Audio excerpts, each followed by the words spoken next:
혹시 삼국지 보셨어요? 거기 보시면은 유비가 제갈량 꼬실 때 3번이나 찾아가잖아요. 삼고초려, 고작 한 사람을 얻기 위해 길을 3번이나 나섰다는 그 유명한 얘기요. 근데 한국 시장에도 3번도 아니고 4번째나 도전하고 있는 브랜드가 하나 있는데요. 바로 타코벨입니다. 미국에서는 맥도날드와 어깨를 나란히 하는 대표 패스트푸드 체인인데 한국에선 딱히 유명하지 않은 것 같아요. 당연히 그럴 게 이 3번이나 도전했다가 3번 다 실패했거든요. 그런데 말입니다. 이 브랜드 이번엔 정말로 심상치 않아요. 사실 미국에서는 타코는 그냥 음식이 아닙니다. 한국인에게 국밥이 일상이라면 미국 서민들에게는 타코가 그래요. 추운 날에도, 해장할 때도, 아무 생각 없이 그냥 밥 한 끼 때울 때도 우린 자연스럽게 국밥집을 찾습니다. 이건 단순히 음식이 아니라 문화예요. 그런데 미국 사람들한테 물어보면요, 의외로 타코가 비슷한 역할을 합니다. 딱히 멕시코계가 아니어도 누구나 타코벨 한두 번은 가봤다고 하고, 아침, 점심, 야식 뭐 다 되는 그 메뉴가 편의성의 상징처럼 자리 잡아 있거든요. 그리고 타코벨은 그 미국식 타코를 가장 대중적으로 유통시킨 브랜드입니다. 어느 정도냐면 미국에선 타코벨 매장이 버거킹보다 많을 정도예요.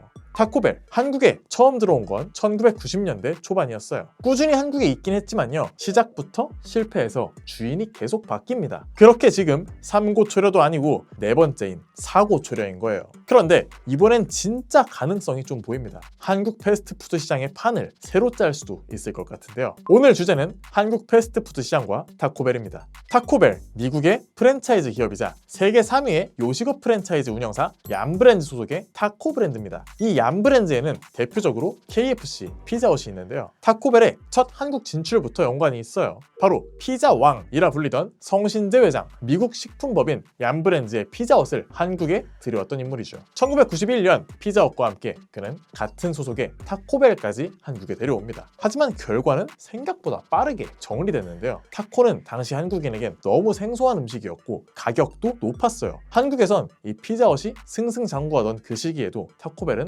외면당했습니다. 그 후 약 20년, 2010년대 들어서 다시 한번 타코벨이 문을 엽니다. 이때는 미국 본사와 국내 소형법인 M2G가 손잡고 이태원에 1호점을 오픈했는데요. 외국인과 유학생들 사이에선 이 반가운 브랜드로 소문이 났고 나름 입소문도 꽤 탔지만요, 자본력도 없고 인프라도 없는 작은 회사가 타코벨이라는 거대 브랜드를 전국으로 키우기엔 역부족이었습니다. 이 몇 개 매장을 내다가 그대로 정체됐죠. 그래서 2014년 얌브랜드는 새로운 파트너를 물색합니다. 아워홈, LG그룹에서 분리된 급식 전문 회사인데요. 여기서도 한국 소비자들이 원하는 든든함과 이 현지화된 맛은 제공되지 못했죠. 그래서 최근 타코벨의 4번째 파트너가 결정됐는데요. KFC 코리아입니다. 그런데 잠깐, KFC는 아까 같은 얌브랜드 소속이었죠. 그래서 이건 단순 파트너 변경이 아니라고 보이는 게요, 한국 시장에서 얌브랜드의 정체성을 키워보려는 게 아닐까 싶습니다. 외부 위탁이 아니라 어떻게 보면 직계 형님과 함께하는 거니까요. 그렇게 갑자기 실패만 하던 타코벨을 가지고 왜 이런 전략을 펼치느냐, 여기서 한 이름이 등장합니다. 신호상 대표, 미다스의 손이라 불리는데요. KFC 코리아의 현 대표이자 이전 버거킹에서 4달러 버거를 대히트시킨 인물이기도 하죠. 예상컨대 얌브랜드 한국 비즈니스를 실질적으로 리빌딩하게 될 인물이라고 생각합니다. 사실 KFC 코리아는 최근 몇 년간 굉장히 어려운 시기를 겪었습니다. 매장 수는 줄고 브랜드 이미지도 과거만 못하다는 평가가 있었죠. 그런데 사모펀드 오케스트라 PE가 KFC 코리아 인수에 약 1,000억가량을 투자하면서 동시에 상무급 임원이던 신 대표가 등장. KFC는 점차 달라지기 시작했습니다. 세계 최초로 콜키지 프리 매장을 오픈하는 등 과감한 모습을 보이는가 하면 매장 환경 리뉴얼, 그리고 공격적인 매장 확장과 신제품 개발을 핵심으로 삼는 방향을 잡았죠. 그 결과 2024년에는 반등을 넘어서 역대 최고 실적을 달성했어요. 그래서 KFC 코리아를 매입한 오케스트라 PE는 2년 만에 매각을 추진한다는 소식도 있는데요. 2년 전에 비해 3, 4배나 높은 3, 4천억을 원한다고 하죠. 그런데요, 제 생각에는 지금 당장 매각을 할 것 같지는 않습니다. 패스트푸드 시장에서 제대로 된 판을 만들어서 그 다음을 도모할 거거든요.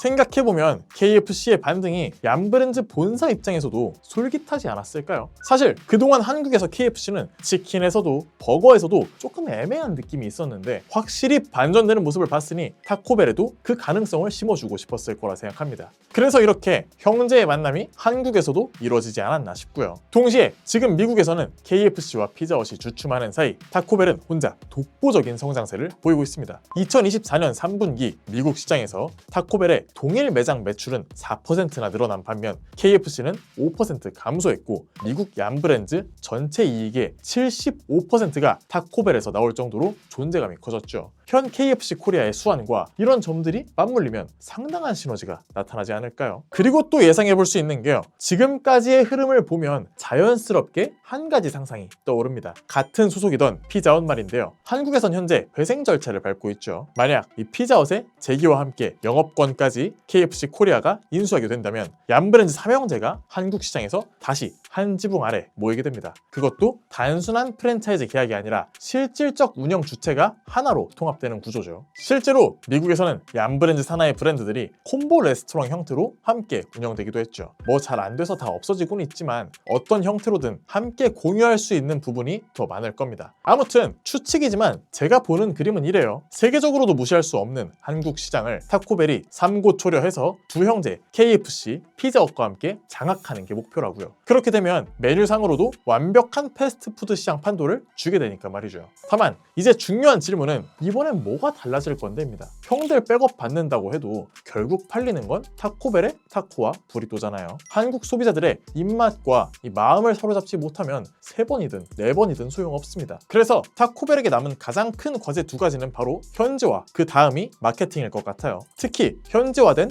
맛과 양, 한국에서 성공하는 패스트푸드는 공통적으로 불고기를 활용한 메뉴를 내세웁니다. 한국인들 양 든든해야 되는 건 기본이고요. 최근 미국에서 백반이 유행하듯 타코 시장에서도 한식과 퓨전하는 모습을 보여주는 이 더 좋은 상황이 왔다고 생각하는데요. 매운 갈비맛 소스나 김치와 어울리는 새로운 타코벨 메뉴가 나온다면 재밌지 않을까요? 요식업은 음식의 본질적 만족감을 채워줘야 충성 고객이 생긴다는 점이 포인트가 되지 않을까 싶습니다. 여러분들은 어떻게 생각하시나요? 타코벨이 한국에서 드디어 빛을 볼 수 있을까요? 그리고 얌브랜드 삼형제는 여기서도 맺어질 수 있을까요? 의견 들려주시면 많은 공부가 됩니다. 댓글로 부탁드리고요. 마지막으로 저희 채널은 브랜딩 스튜디오 텔리오월드에서 운영 중입니다. 큰 브랜드부터 작은 브랜드까지 스토리텔링을 통한 브랜딩을 하고 있습니다. 아래 메일로 연락 주시면 더 자세히 안내드리겠습니다. 포트폴리오와 이메일 주소는 영상 더보기란에 첨부하겠습니다. 오늘도 즐겁게 보셨다면 좋겠습니다. 감사합니다.